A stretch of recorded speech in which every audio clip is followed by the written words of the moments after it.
Hello and welcome. You are watching Talk to Addis in AMN Plus with me, your host Alula Brahani. In our today's program, we'll have a stay with Associate Professor of Joachim Gregor Peterson, who teaches in ALA Fine Art School and Design here in Addis Ababa University. To stay with us.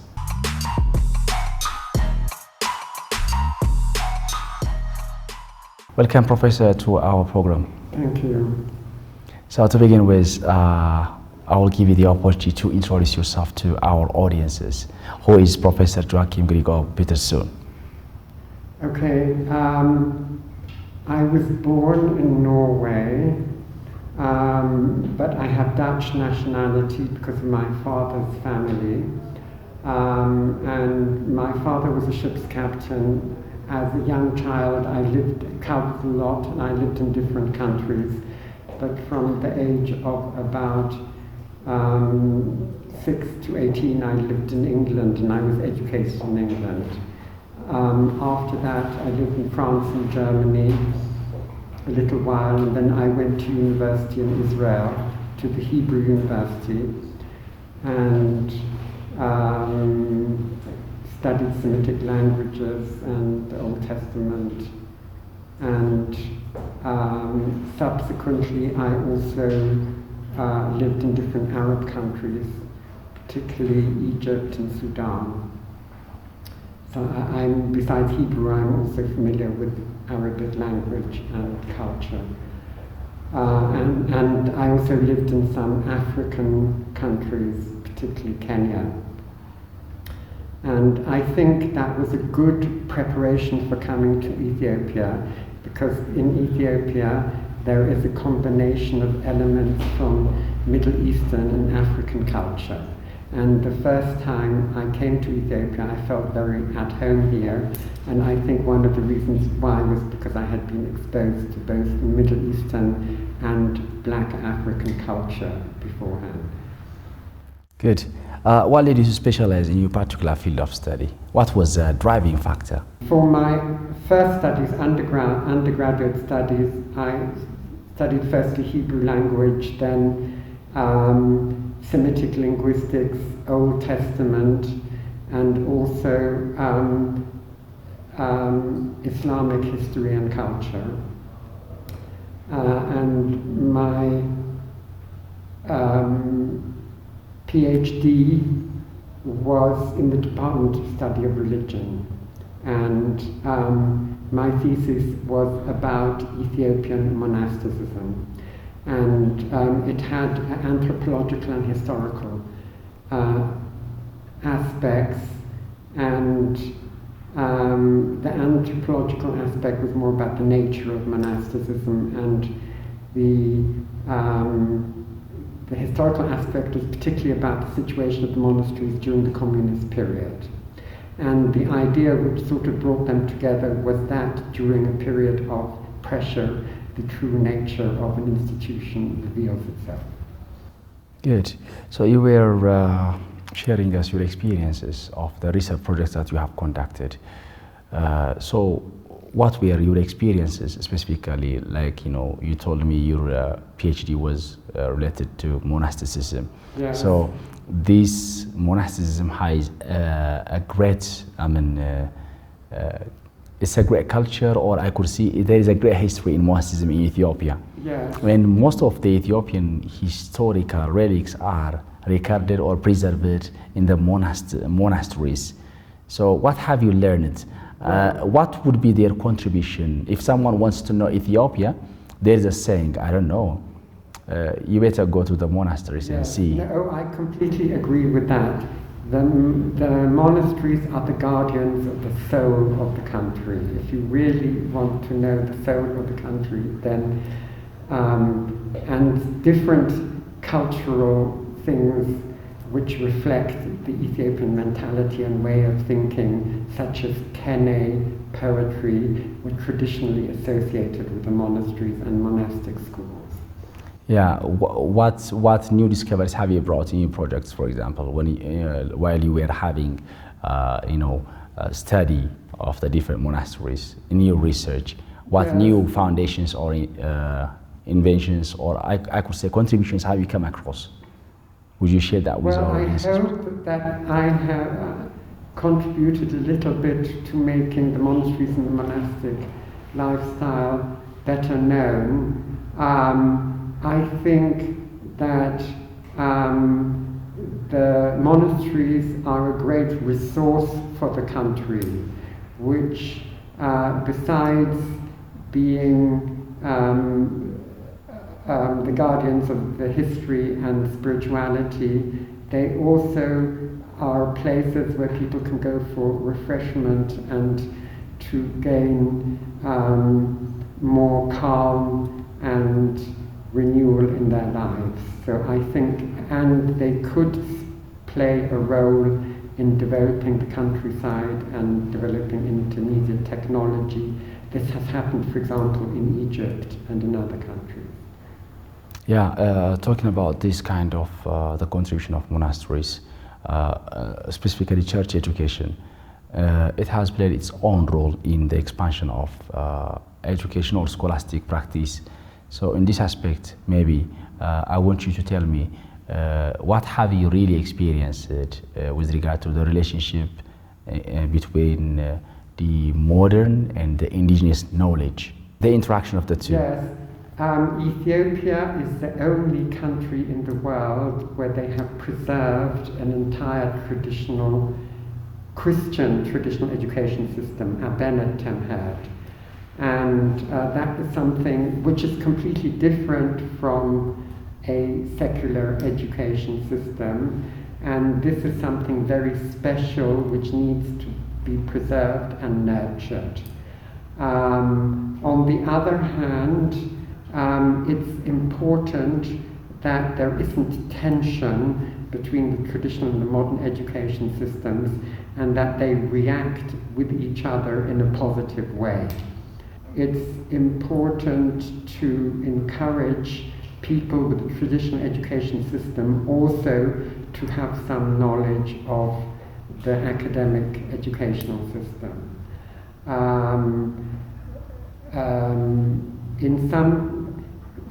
For example, in Egypt, the Orthodox monks, they go to secular universities before they enter the monasteries. And this means that all the monasteries have people with qualifications. If they want to start projects, they don't need to bring people from outside. They have people who can help to establish small factories, agricultural projects, etc. And this means that the monasteries have become very successful and are able to develop efficiently. In Ethiopia, if someone wants to join a monastery, they say, run away from the town, break off your studies, don't be concerned with worldly things. And because of that, the monasteries are a bit otherworldly, and they're not that integrated in modern development. And this is a disadvantage. And it would be good. There's some people, Abuna Gregorius from Zwei Monastery, he was trying to encourage more integration of traditional and modern education systems. And I think the monasteries in the countryside, they could do a lot to promote development. There are many young monks and nuns who want to study more, who want to promote development. We need to give them the opportunity to do so, and we need to ensure that the monasteries play a bigger role in national development. Yeah, let's come to the point, for example, like what we have been discussing. I just have read some histories in Europe. The monasteries, the previous churches have come to be universities, but in Ethiopia, it's not like that. And with regard to this one, there's one true fact, if you go to different local churches, specifically countryside churches, they have been dwelling on different developmental activities. For example, in the nature conservation, environmental protection. For example, the Ethiopian government nowadays is having a great initiative, and that's Great Legacy Initiative. And these things have been done in a great manner previously within the church. If you go to different monasteries, they are covered up with different foresters, different kind of foresters, planters.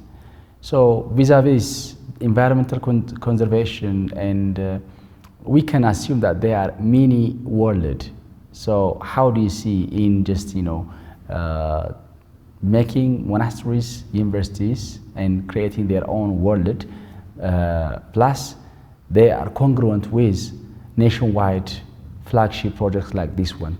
So what's your reflection in this regard? Okay, what happened in the West was that the monasteries, the universities began in monasteries. Yeah. But then eventually they focused more on secular knowledge. I see. In the traditional education system, they have all different levels up to highest level, which would be equivalent to university level. And there are many different subjects. But there has been a tradition of some suspicion of people with a traditional education background have tradition of some suspicion of those with Western education. And this is a pity. This gap needs to be bridged. For example, there was recently a conference at Arla School of Fine Art and Design about conservation and restoration. And one PhD student from Bahadar University was talking about organizing projects in monasteries. And then I asked him how did the monks react and were they cooperative? And he said it was not easy, they were a bit suspicious. So I think it's important, it's very good that Ethiopia has this traditional education system, but we need to integrate it more. In Egypt, they taught the monks in the monasteries themselves how to conserve their heritage, how to set up little museums, to look after ancient artifacts and that kind of thing. This hasn't been done much here yet. I hope it will be done more in the future. Concerning ecology. Ecology, yeah. The church plays a big role in ecology. The spirituality of the church is very ecologically orientated. Certain saints such as Abuna Gabramanfas Kudus had a special relationship with nature and promoted a sort of holistic eco-theology. And traditionally, because of the sanctity of the holy places, the churches preserved the nature in the vicinity of the churches and monasteries. This is a way of showing respect for their sanctity. If we look at many of the monastic rules, Gedam Damb, they had particular regulations preserving the ecology of the monastery and forbidding cutting down trees, showing respect for the animals, etc. And because of this, in the northern part of Ethiopia, the only place where you find the original flora and fauna is in the area around the churches and monasteries. And some churches really struggled. For example, Waldeba, they struggled very much, and also Zukwala, they have struggled to preserve the integrity of the natural environment around their monasteries. This has come to the attention of international organizations, and there are different international organizations which are now trying to cooperate with the monasteries in order to preserve the environment. And this is something very positive, and this is one of the ways in which the monasteries are performing an important social function. But there are difficulties, particularly, for example, I was in Tigray for 3 weeks at around about this time during the semester break last year, and the aftermath of the civil war and the poverty caused by the civil war have made it difficult to preserve the environment around the monasteries as much as they should. I see. Let's come to the challenges. When you are acting upon different kind of projects here in Ethiopia, it might be abroad, as a scholar in art, what are the recurrent challenges? What challenges have you encountered? And what likely solutions have you taken? Let's talk about that. And in research endeavors, the most pressing issues which you like to share. Well,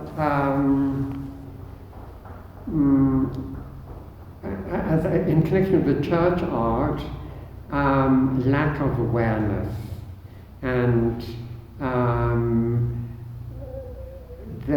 traditionally, if I compare, for example, Egypt, the Coptic Orthodox Church in Egypt, which is about 10% of the population, and the Ethiopian Orthodox Church. In Egypt, they have put much more emphasis on preserving tangible heritage. And for example, there was a monk who was an architect who did a lot of research about the ancient architecture, and they tried to use the techniques, the ancient techniques in the construction of modern churches and monasteries. There was, I studied at the Higher Institute of Coptic Studies with a famous professor called Professor Isaac Fanous, who studied with a famous Russian iconographer in Paris, and he adapted the Byzantine iconographic technique to the aesthetics of Coptic art, and he started a new art movement, neo-Coptic art movement, which tried to retain the essentials of the traditional Coptic art, but in a more modern expression. In Ethiopia, there's very little awareness of art historical issues. But on the other hand, the Ethiopian Orthodox Church has been very effective in preserving intangible heritage, like the traditional education system, Abenet Temhed, Zema, Kadase, Yaredawi Musica, Baal Akababa, the celebration of the festivals and all that. So I think they can learn, the Coptic Church and the Ethiopian Orthodox Church, they can learn from each other, and the Ethiopian Orthodox Church needs to put more emphasis now on tangible heritage. Other kinds of research, I mean, when at Arla School of Fine Art and Design, if you apply to teach there, you have to suggest a new course, which, if you're accepted, you will afterwards teach. I suggested a course called Indigenous Artistic Discourses, and the idea with this course is to, well, that if Ethiopia is a federal country, that we should not only emphasize the artistic tradition of a certain ethnic or religious group, but that we should complement this with studies of the different ethnic and religious groups in Ethiopia. And one of the problems, and so after I was accepted, I started teaching this course. And one of the problems is that so little research has been done on the artistic traditions of the different ethnic groups. But, and also, they have, when it comes to Orthodox art and culture, then you can approach it with the same criteria as you approach Western art, focusing on painting, sculpture and architecture. But when it comes to the artistic traditions of the other ethnic groups in Ethiopia, then they are culturally very different. So you have to think in more holistic terms and in terms of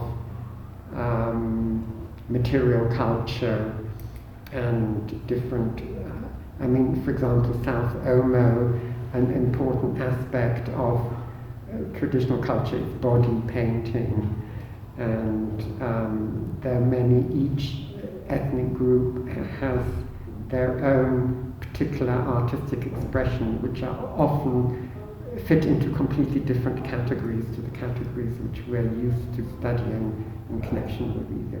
So there are many challenges in studying the art of the different ethnic groups, and it's important to do it now before it's lost, because with ongoing development and more westernization and homogenization of cultural traditions, we risk losing a lot.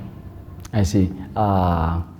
Let's come to your teaching philosophy. Maybe you might have developed one. So tell us, what's, as a person who has dwelled or embarked on fine arts or in art school, what is your teaching philosophy? And tell us the academic capacity of Ethiopians who you teach them here. How responsive are they compared? Because given the fact that you have got, you know, a very rich kind of background, you were touring the world through different exposures. So comparing Ethiopians, their receptibility of art, and as well their exposure vis-a-vis your teaching philosophy, and what efforts have you made to impart to your students? Let's talk in this way. So I think one of the challenges, I'll start from one challenge, is that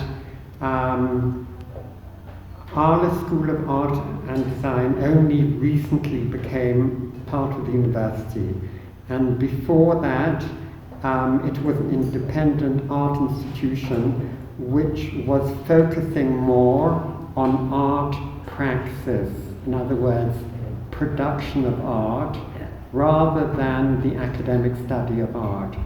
So when it became part of the university, then they started employing people with more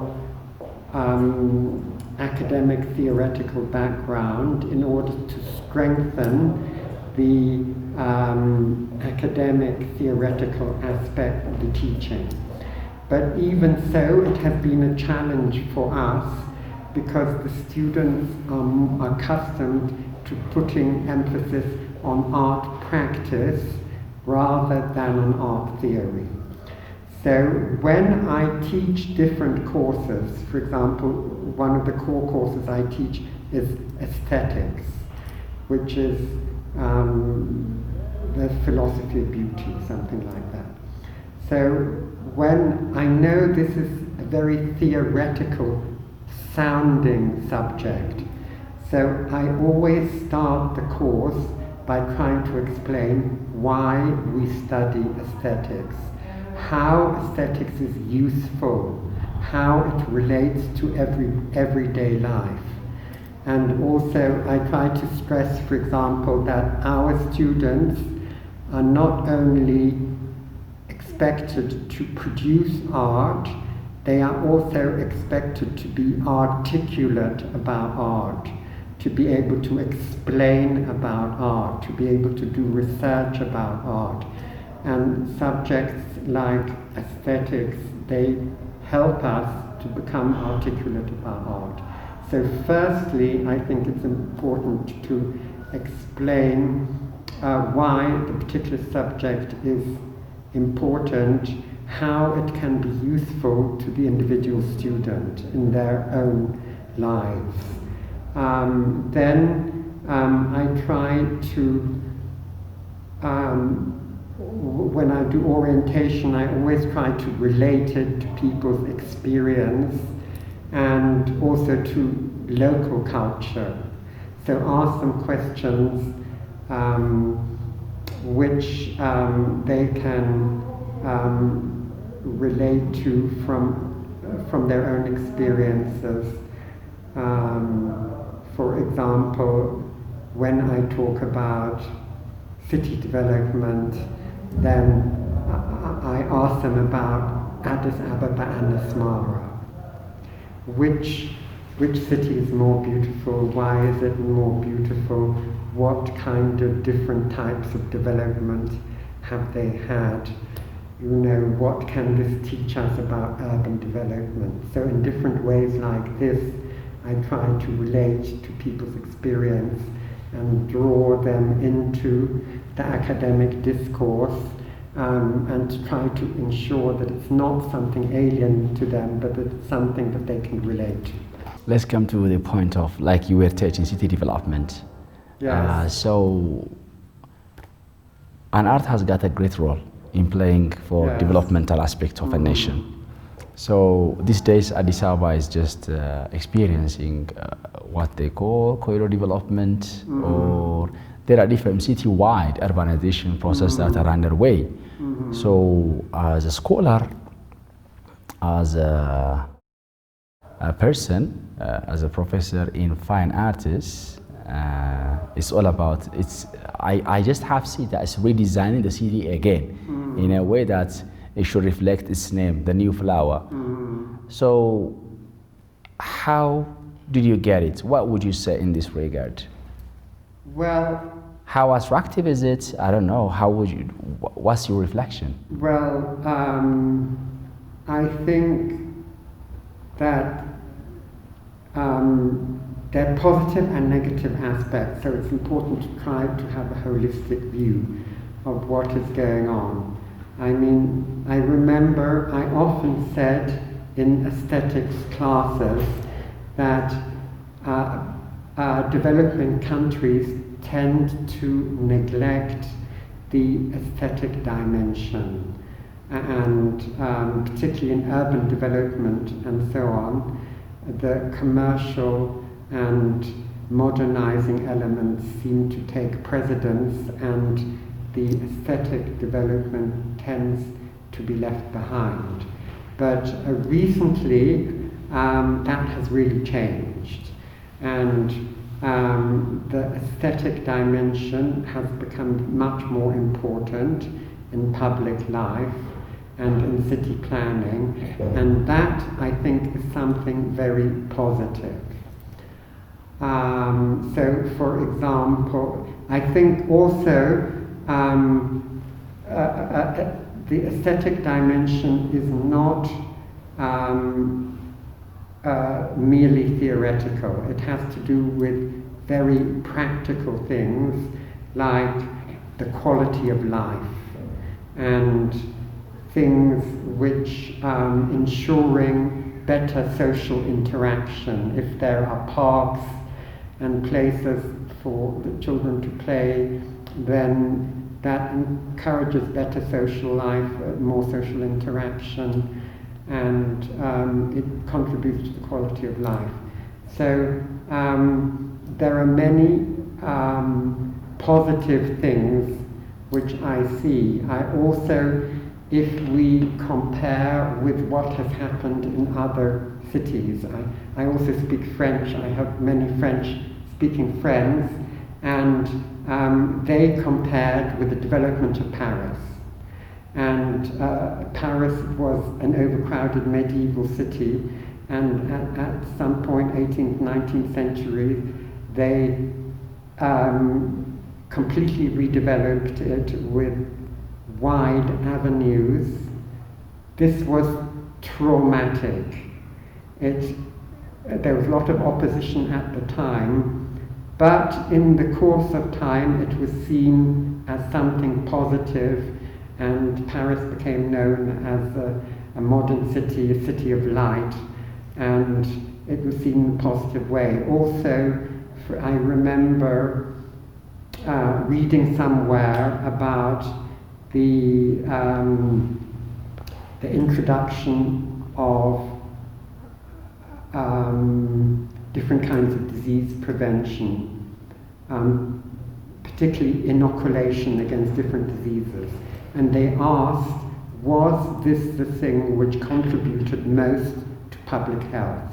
And then I read the answer that in Paris it was actually the development of the city and the creation of more hygienic living conditions which contributed most to improvement in public health.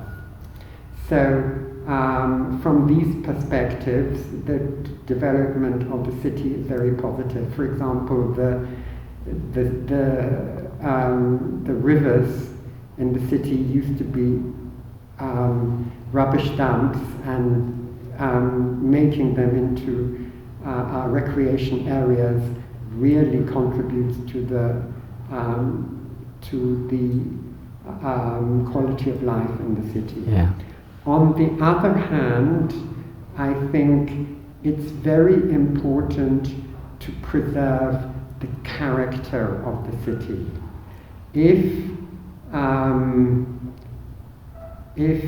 Addis Ababa becomes another Dubai, and just a modern metropolis without a specific Ethiopian character, then I think they will have lost something.